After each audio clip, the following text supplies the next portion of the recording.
Hi guys, and welcome back to the channel. Okay, today we are going to be seeing a video, and this one is titled how the Finns became white in America. All right guys, if you're so excited to see this video with me, please subscribe and let's get right into this. They'd go and put their fingers by their eyes and make slanty eyes and say, "Hey China Swede, hey China Swede."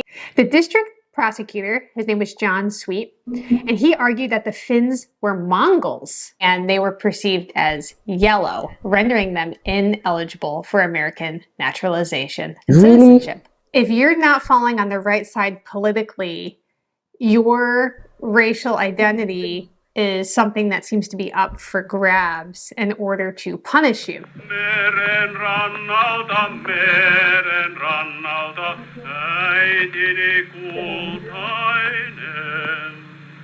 Hi, I'm Danielle Romero, and thank you so much for being with me again here on my channel, where we have been researching American identity, and this particular focus has been the struggle for a lot of immigrants to become white. And I just want to make something clear that I don't believe these people were necessarily trying to become white for the sake of becoming white. The reason that this was an issue was because these people were trying to become US citizens. They could not become naturalized according to the Naturalization Act of 1790 and then the updated Act of 1870 unless they fell into one of two categories. They had to be white or of African descent. Well, the Finns had no chance of claiming that they were of African descent in court, so they had to try to say they were white.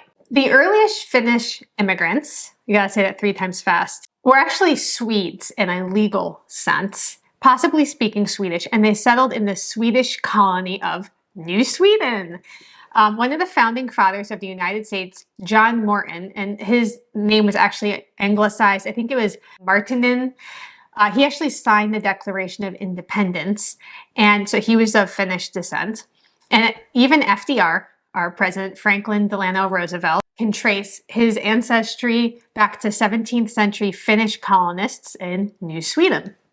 As time progressed and new waves of Finnish immigration happened here in the United States, these immigrants faced racial discrimination, and they were categorized as Asian due to theories suggesting that their language belonged to Uralic, not the Indo-European language family, which implied an origin outside of native European roots. The Finnish language, I don't know a lot about it, except it's very difficult. There's a lot of conjugations, and the argument was that this language was so different than a lot of these other European languages. This was a point of contention for some folks. But why was that really a point, guys? Coming to North America? Most Finnish immigrants hailed from impoverished rural regions such as Ostrobothnia, northern Savonia, and the Torn Valley. And the port town of Hanko saw many Finns embarking on their transatlantic journey. Between 1870 and 1930, there was a massive wave of immigration of Finns to the United States. It started with 3,000 immigrants from Finland, but the numbers just kept building. The Finns had just a dream of what the New World experience was going to be like, and they came to seek their fortune here in America. And they sent tales back home of these vast fertile lands and the promises of a barrel of American dollars in mines, factories, and railroads. Professional recruiters employed by mining and shipping companies further encouraged Finns to make this journey across the ocean. Now, despite legislative effort in the United States to curb this recruitment, the influx of Finnish migrants increased 12-fold in the following decade, with 36,000 Finns leaving their homes for North America. The movement gained an even greater momentum in 1899, when the Russian government launched a campaign for the Russification of Finland, prompting many Finns to seek refuge in the New World. So by the early 1900s, an astonishing 150,000 new migrants saw a better life overseas. New England attracted pockets of Finnish settlers. The upper Midwest, which had a lot of similarities to Finnish geography and climate, became another focal point for settlement.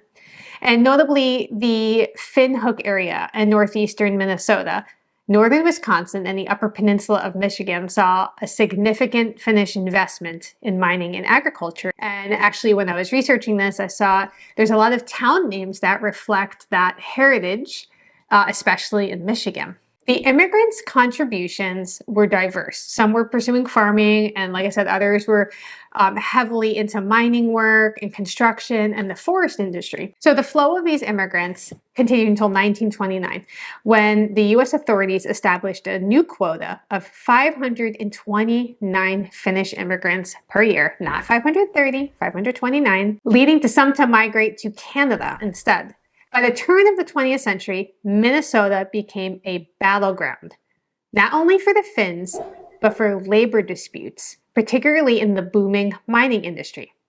In 1907, there was a large strike led by a group of mostly Finnish immigrants, and numbering between 10 and 16,000 people. And Finns comprised the most numerous and the most vocal protesters at this point. So stereotypes emerged that Finns were less capable of assimilating into American culture and less capable of joining the American workforce. Acrimony, though, against the Finnish social radicals in Minnesota, as they were seen by many, reached its peak during the trial of John Svan and 15 others. This trial was held on January 4th, 1908, and it was to determine whether or not these Finnish immigrants could become naturalized U.S. citizens. Could they become American citizens? The district prosecutor, his name was John Sweet, and he argued that the Finns were Mongols, linking their socialistic ideology to This the is really collectivist crazy. East Asian philosophies. He portrayed the Finns as having an Asiatic mindset, which he said was out of harmony with the American way of thinking. The history of Finnish immigrants in the United States is a testament to the complexities of assimilation and whiteness. But before I tell you what happened with that lawsuit, I want to share some quotes that I found from Finnish Americans, kind of just reflecting on their family story here in the United States. So cultural historian Marianne Wargelin, I think is how you say her name, this is what she said. I'm a fourth generation Finnish American. I said to my father, well, us Finlanders, and my dad said, Marianne, you can't say that. That's a racist remark, and that's a put down of the worst variety. Another one was an anecdotal story from a boy named Will Sandstrom. His family moved from northern Minnesota to Duluth during World War II when he was about 9 years old. And this is what he said. We lived in what was then called Finntown. There were other parts of the town where Norwegians and Swedes lived. I think there's no point to this. If you're white or a black, that shouldn't mean you cannot migrate to other countries because of your color. Okay, this really sounds like racism to me. Okay. And I remember my name was Sandstrom, and this other fellow's name was Carlson, and we were white, blonde as could be. And the Swedes, because they knew our parents and our grandparents were from Finland, they'd go and put their fingers by their eyes and make slanty eyes and say, hey, China Swede, hey, China Swede. China Swede was one term, and Roundhead was another. The judge's name for this lawsuit was William A. Kant, and his ruling on January 17, 1908, reflected a comprehensive understanding of the Finnish people's physical characteristics. So he did a deep dive into their history, why do they look the way they look, and how do we feel about that? And so he brought in ethnologists, people to kind of explain more about the background of the Finns' ethnicity and their history as a people. And the ethnologists weighed in on the debate. And they traced this possibility of Finnish origins all the way to Mongolian roots, but they said it was probably a very long time ago. These scholars underlined that Finns were almost universally characterized by light skin, blue or gray eyes, and light hair, deviating from the typical Mongolian traits. The ethnologists believe that even though the Finns had maybe distant Mongolian origins, that their prolonged exposure to the cold and northern climate of Finland had remarkably transformed them into some of the, quote, whitest people on earth. Now, in the court's opinion, Crazy. This is which I'll link crazy. to below, Judge Kant concluded that Finns were unequivocally white persons in the understanding of the law, and they were granted U.S. citizenship. So this landmark... What color your skin is should not be a problem to us, okay? This is really This is really sad. This is really crazy. I don't think this is really a good thing. They should really find a way around this. Decision provided the Finnish immigrants, including John Svan, with the opportunity to become proud citizens of the United States, officially declaring Finnish people as non-members of the yellow race. But even after this, there was substantial resentment among the local American population toward Finnish settlers.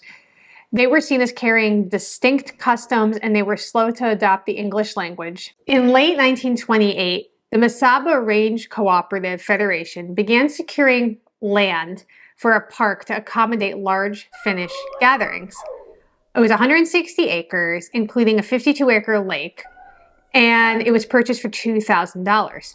40 Finnish American organizations purchased membership shares. Volunteers cleared land for the road, the grounds, the building site. But this period of the park's founding was actually one of strong anti-Finnish sentiment. There were signs across the park that said, "No Indians or Finns allowed." I haven't found these signs myself, but I've seen reference to them over at Ellis Island. And this is a very similar thing that we see happening with the Italian Sicilian immigrants, that they are associated with this anarchist movement. And there's this fear of Italians bringing over anarchy from Italy. And a video that I haven't made yet, but I plan to, is a lynching of Italian men in Tampa, Florida in 1910. And it was almost identical to this story, and that the lynching occurred after a factory went on strike, and they suspected that it was these Italian men who had involvement with that. Just as an aside, we're talking about the Finnish immigrant experience here in the United States, but what about in the eyes of the Nazi racial experts? The Nazis, I think, are some of the first people that we think of when we think about categorization by race or phenotype. Due to their heritage, the Finns found themselves initially classified by the Nazi racial experts as people distinct from these other Nordic countries, despite the political unity with Sweden. During World War II, a turn of events altered this perception. Owing to Finland's vital military contributions to the northern flank on the Eastern Front, particularly in 1942, Hitler made a decree that marked a significant shift in how Finland was perceived by the Nazi government. In November 1942, Hitler declared that, quote, "From now on, Finland and the Finnish people will be treated and designated as a Nordic state and a Nordic people." Now, this declaration at the time was probably regarded as one of the highest compliments that the Nazi government could bestow upon another country. And this change in classification recognized Finland as part of this overarching Nordic group. There's a strong connection between politics and racial identity here. And not that one racial group is going to skew towards a certain political group, but that if you're not falling on the right side politically, your racial identity is something that seems to be up for grabs in order to punish you. 1 year after one of the major strikes that the Finns had been involved in, the company's superintendent had stated, quote, and this is about the Finns, "Their people, the Finns, are good laborers but trouble breeders. They're a race that tries to take advantage of the companies at every opportunity and are not to be trusted." I was pretty shocked to hear the slur China Swede. From my research, it sounds like Finns who are still in Finland, that's not a term that they heard. That's really something that immigrants from Finland to the United States encountered. So let me know if you have Finnish heritage or what you know about this topic. This is really crazy. I mean, determining where people will live depends on the color of their skin. This is really sad and crazy. Okay, please share your thoughts, share your opinions in the comment section. I really would love to read from you. Okay, thank you guys for watching. If you have any suggestions or recommendations, always drop in the comment section. Thank you guys for watching and see you guys in my next video. Bye.